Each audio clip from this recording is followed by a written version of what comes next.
And we'll go back to the task list that I've set up here. And the first thing that we're going to do is look at this DataRowVersion. This has come up. We've mentioned it a couple of times.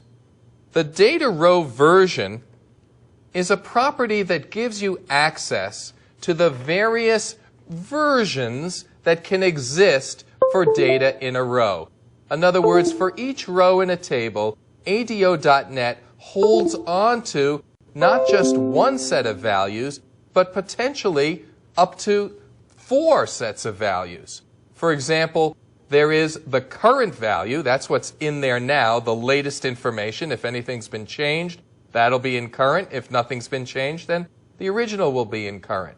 But separately, we do keep track of the original value so that if it has changed, we can go back to it if we need to, or just tell the user if we need to what it was, or count the difference, or whatever we need to do. It is possible that some of your rows will have defined default values. That's schema that the data set is able to read from your database, and if you have defined a default value, as long as it's not something that relies on a complicated computation, but simple default values will be picked up in the data set so that if a certain, field is supposed to have a default value of 1, it will show up as 1 and get the value of 1 if nothing else is entered in it when a new row is inserted. Then there's something called the proposed value. And the proposed value is one that only shows up in very specific situations. And that is when you perform an edit in a data row. One possibility is simply to assign a new value to a particular column in the row. In other words, my row parenthesis product name equals such and such new value. In that case, you never really see the proposed value. It doesn't last long enough for you to see it. But you also can use begin edit, as we see here. So you can say, this row I want to begin an edit. Then I'm going to make some changes. And after I'm done, I'm going to either cancel that edit or end the edit. So here you see where we're ending the edit.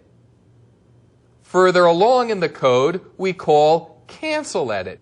This allows you to sort of hold in suspense an edit that's being made to a row.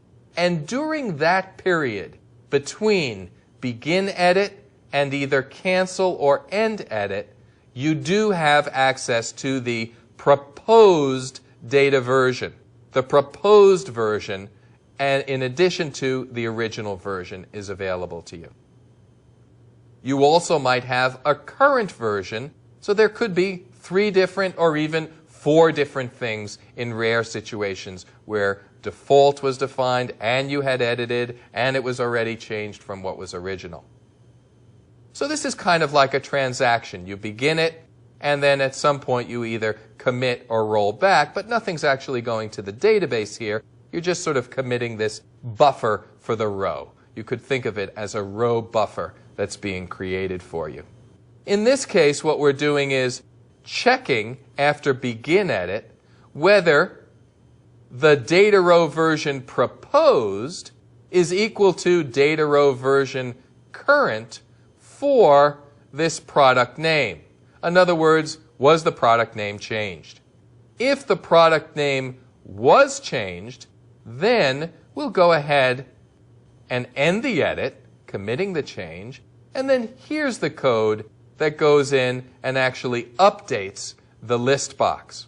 You can see we've also wrapped all of this inside a try, catch, end try, exception handling block.